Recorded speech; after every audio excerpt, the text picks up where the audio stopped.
दोस्तों नमस्कार, मैं हूं दीपक और आप देख रहे हैं योर ऑनलाइन पार्टनर।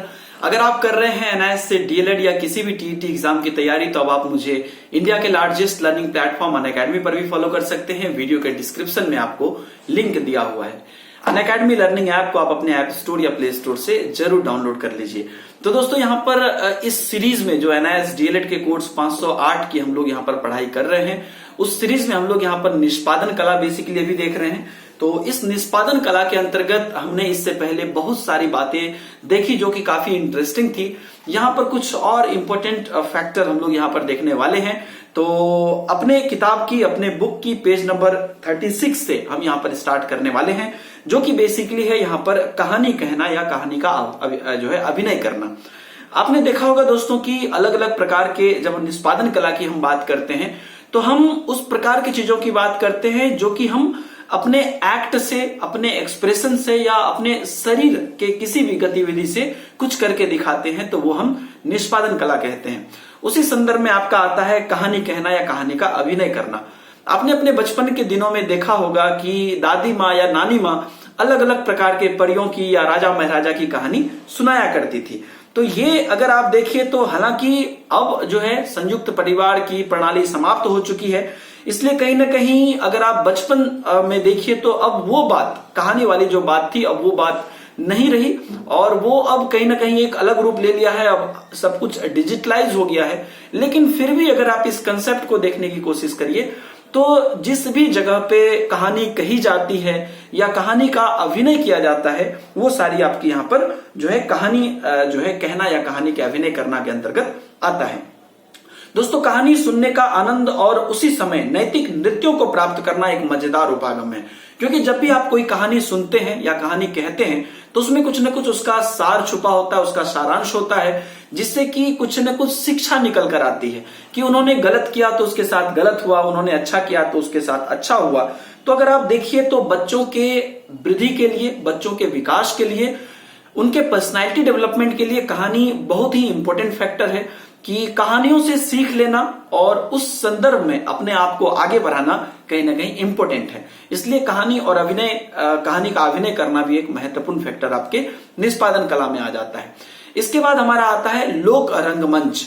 लोक रंगमंच आप लोग जानते हैं, अलग अलग प्रकार के रंगमंच को हमने पिछले क्लास में भी देखा है। तो जब हम लोक रंगमंच की बात करते हैं तो आप हर स्टेट में देखेंगे कुछ विभिन्न प्रकार का अभिनय होता है, कुछ विभिन्न प्रकार का एक्ट होता है जो कि म्यूजिकल होता है। उसमें आपको ढोल, करताल, मंजीरा, खंजीरा इस प्रकार के वाद्य यंत्र का उपयोग करके जो क्षेत्रीय रंगमंच होता है वहां पर लोक रंगमंच के साधन के रूप में इसे प्रयोग किया जाता है। कुछ यहाँ पर आपको एग्जाम्पल में दिए हुए हैं जो कि एग्जाम पॉइंट ऑफ व्यू से इंपॉर्टेंट है। तो भांज पाथेर अगर आप देखिए तो यह एक रंगमंच का रूप है जो कि कश्मीर और पंजाब से संबंधित है। तो किसान कटाई के मौसम का उत्सव मनाते हुए देवी देवताओं की पूजा करते हैं। तो जब यहाँ पर फसल की कटाई होती है उस समय में किसान देवी देवताओं की पूजा करते हैं और उसी समय में इस जो है रंगमंच भांड पाथेर का आयोजन किया जाता है और लोग यहाँ पर अपना एक सांस्कृतिक कार्यक्रम करते हैं। और यह प्रहसन, हाजिर जवाबी और पैरोडी का संयोजन है। तो अलग अलग प्रकार के एक्ट, अलग अलग प्रकार के एक्टिविटीज या आज के समय में कहिए तो अलग अलग प्रकार के गेम्स उसमें सम्मिलित होते हैं। इसके बाद आपका आता है कृष्णा अट्टम।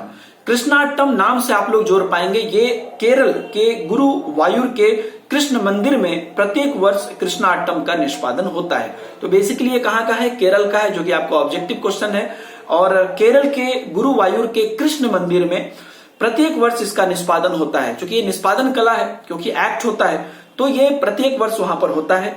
और इनमें प्रत्येक वर्ष कृष्ण के 8 नाटक लगातार 8 दिन अभिनीत किए जाते हैं।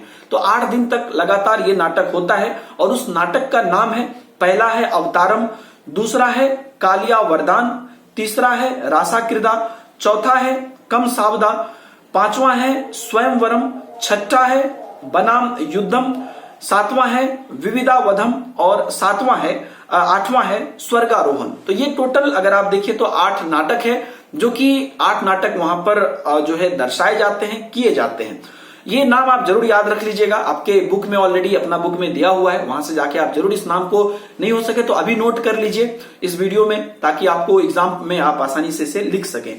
कृष्णाटम प्रत्येक व्यक्ति के जीवन से निकटता से संबंधित है, और ये देखिए कोई भी नाटक या कोई भी निष्पादन कला जब होती है ये लोगों को जोड़ने का काम करती है, तो उसी रूप में कृष्णाटम भी है।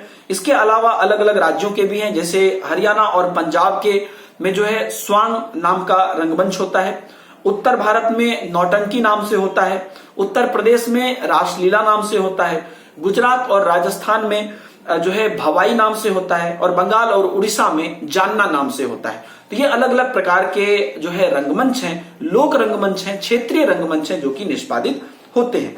तो आपने यहाँ पर शहरी रंगमंच भी देखे होंगे, जिसमें कहीं ना कहीं ग्रामीण रंगमंच से थोड़ा सा फ्लेवर अलग होता है, लेकिन रंगमंच की जो अगर आप देखिए कायाकल्प रही है और अभी भी हो रही है। आजकल टीवी पे अलग अलग प्रकार के रंगमंच बनाए जाते हैं, उस पर शोज कराए जाते हैं, तो वो भी एक प्रकार का आपका रंगमंच का हिस्सा है।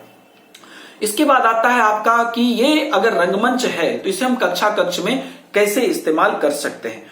तो दोस्तों अलग अलग प्रकार के कहानियां आपकी कक्षा में होती है। हम लोग जब बच्चे थे तो मुझे याद है तैमूर लंग का एक जो है एकांकी था हमारे किताब में, जिसे कि हमारे विद्यालय में मतलब जो है वो प्ले करवाया गया था शिक्षकों के द्वारा, और वहां से हम लोगों ने प्ले किया था। तो कक्षा कक्ष में जो भी आपके बच्चों के पाठ्यक्रम से रिलेटेड है या जहां से कुछ ना कुछ बच्चों को शिक्षा मिलती है, उस प्रकार का नाटक आप कर सकते हैं। मतलब उस प्रकार का आप कक्षा कक्ष में रंगमंच कर सकते हैं, एक्ट कर सकते हैं, स्किट कर सकते हैं, जिससे कि बच्चों को जो है काफी फायदा मिलता है, एक्स्ट्रा एक्टिविटी भी होती है, और वहां से जो संदेश मिलता है वो भी बच्चों के लिए काफी लाभप्रद होता है। इसके बाद दोस्तों यहाँ पर रंगमंच की बात जब हम कर लेते हैं, उसके बाद कठपुतली कला की हम बात करेंगे। हालांकि कठपुतली कला के बारे में हमने पहले भी बात की है, लेकिन जैसा कि आप लोग जानते हैं जब कठपुतली प्रदर्शन करती है तो वो एक निष्पादन कला होता है, क्योंकि वहां पर कठपुतलियों का आपने डांस देखा होगा, या जो है कहीं ना कहीं एक शास्त्रीय रूप से भी कठपुतली कला को प्रदर्शित किया जाता है। सामाजिक जागरूकता के लिए, पर्यावरण की जागरूकता के लिए, ऐतिहासिक चीजों को दिखाने के लिए, पारंपरिक कहानियों को दिखाने के लिए, इन सब चीजों के लिए कठपुतली कला का आयोजन किया जाता है। यहां पर दोस्तों आपका एक मेन इंपॉर्टेंट क्वेश्चन निकल कर आता है कि जब हम क्षेत्रीय कला की बात करते हैं, चाहे उसमें संगीत आता है या नृत्य आता है या रंगमंच आता है या कठपुतली कला आती है, तो ये बच्चों के जीवन में क्या भूमिका निभाता है, बच्चों में क्या फायदा होता है। हमने ओवरऑल हर यहाँ पर पॉइंट में देखी है, लेकिन यहाँ पर हम आपको 11 पॉइंट बताने वाले हैं जो कि आपके एग्जाम पॉइंट ऑफ व्यू से काफी महत्वपूर्ण है, जो कि बच्चों में ये जो अलग अलग प्रकार की क्षेत्रीय कला है वो उससे बच्चे किस प्रकार से जो है बच्चों के लिए वो जो है फायदेमंद है और किस प्रकार से वो लाभान्वित होते हैं। तो यह बच्चों के साकल्यवादी विकास में सहायता करता है और कला रूप शारीरिक, संवेगात्मक, ज्ञानात्मक, सामाजिक या आध्यात्मिक या भाषा के रूप में कार्य करता है। तो बच्चों का जो चौतरफा विकास है, जिसमें भाषा का भी विकास है, बच्चों की सोच का भी विकास है, सेल्फ डेवलपमेंट है, आध्यात्मिक विकास है, सामाजिक विकास है, वो सारी चीजें होती है। दूसरा आता है कि गतिविधियों में भागीदारी जो है बच्चे करते हैं, अलग अलग प्रकार के एक्टिविटी में बच्चे में धैर्य, पेशेंस बढ़ता है, एकता आती है और शक्ति का निर्माण होता है, बच्चों में अपनी स्टेमिना आती है, नेतृत्व की क्षमता बढ़ती है। तो ये अलग अलग प्रकार की चीजें हैं जो बच्चों में गतिविधियां करने से बढ़ती है।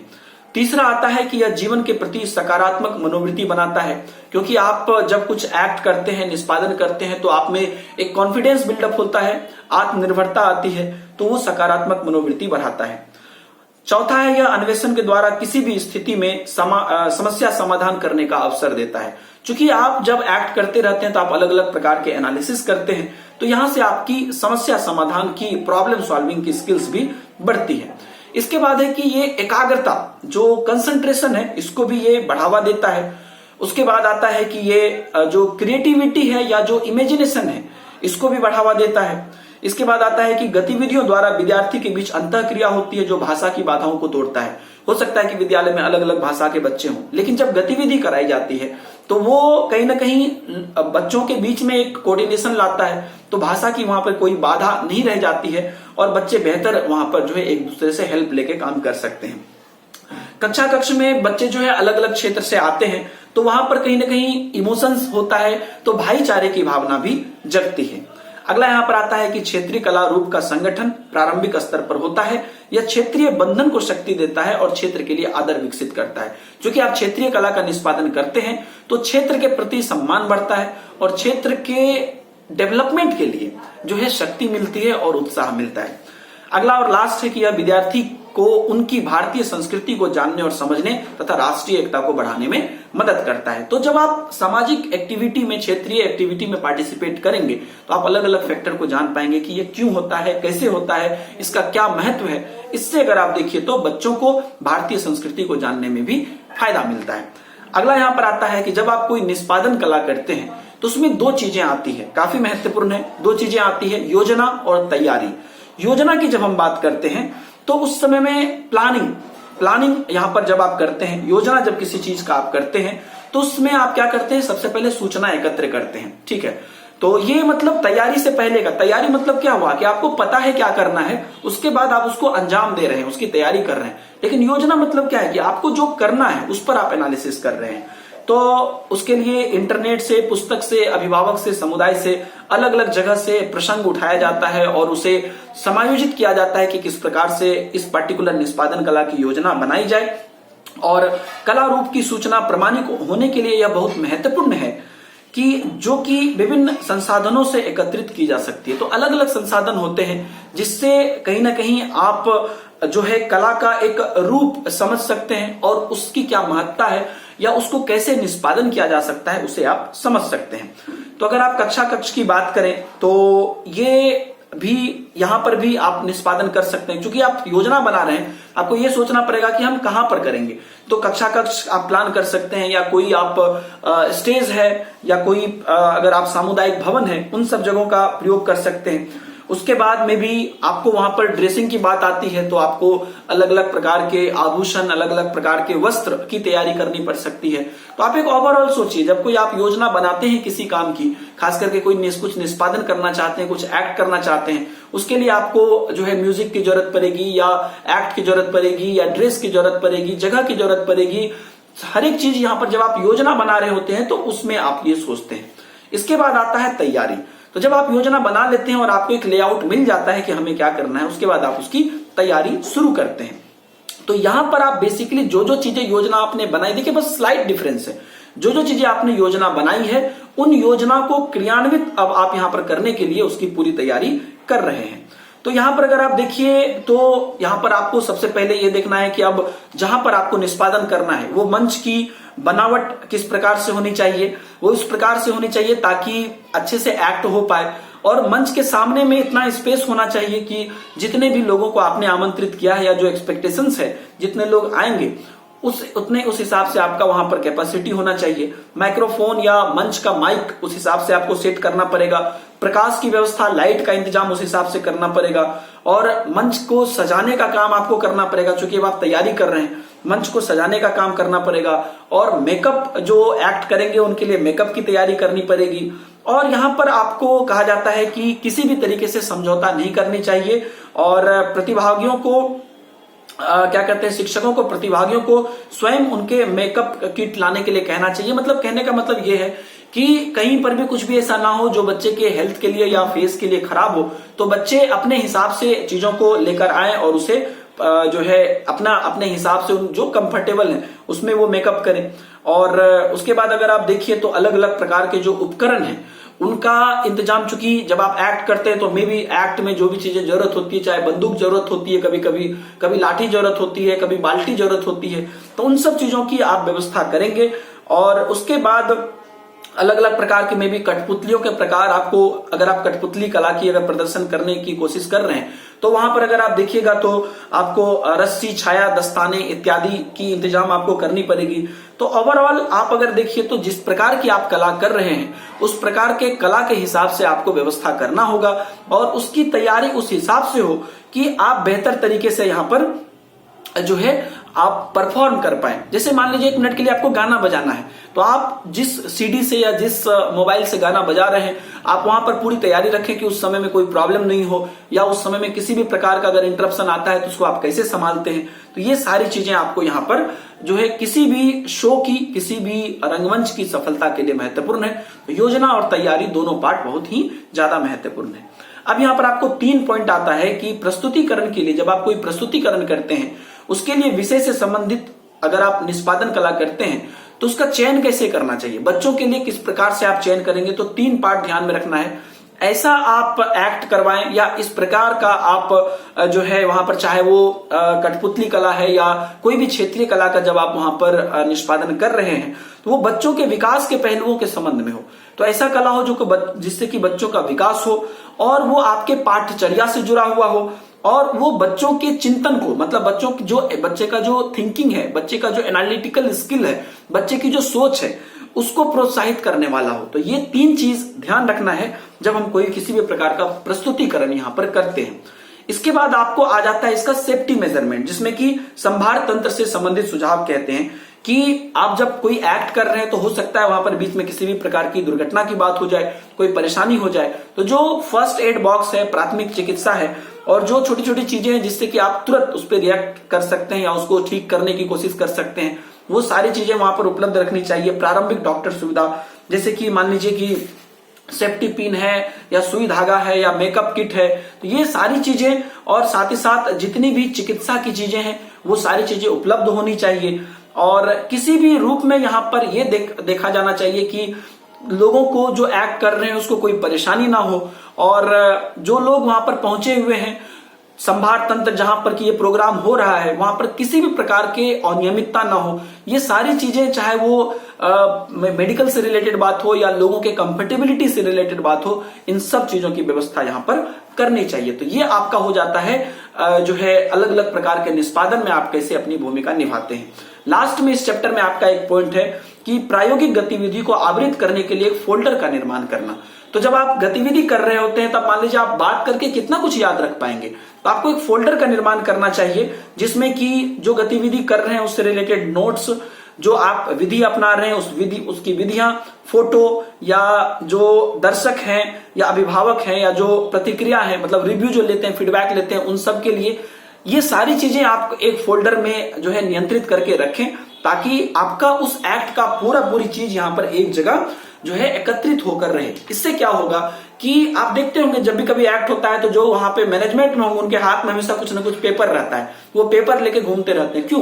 क्योंकि उनमें पूरा सिलसिलेवार एक तरीका अपनाते हैं वो लोग, जिसे कि वो लोग अंजाम वहां पर जाकर देते हैं। तो ये फोल्डर का निर्माण भी काफी आवश्यक है। दोस्तों, आपने यहां पर देखा कि कैसे निष्पादन कला में छोटी छोटी बातों को ध्यान में रखा जाता है, और ये काफी जरूरी है किसी भी निष्पादन कला को करने में। आपको सोचने में लग रहा होगा कि अच्छा ये तो छोटी बात है, लेकिन जब आप निष्पादन कला करते हैं, कुछ एक्ट करते हैं, तो आप आजकल सुनते होंगे इवेंट मैनेजमेंट, वो क्या करता है? वो वही करता है कि आपको इन सब चीजों की व्यवस्था उपलब्ध कराता है।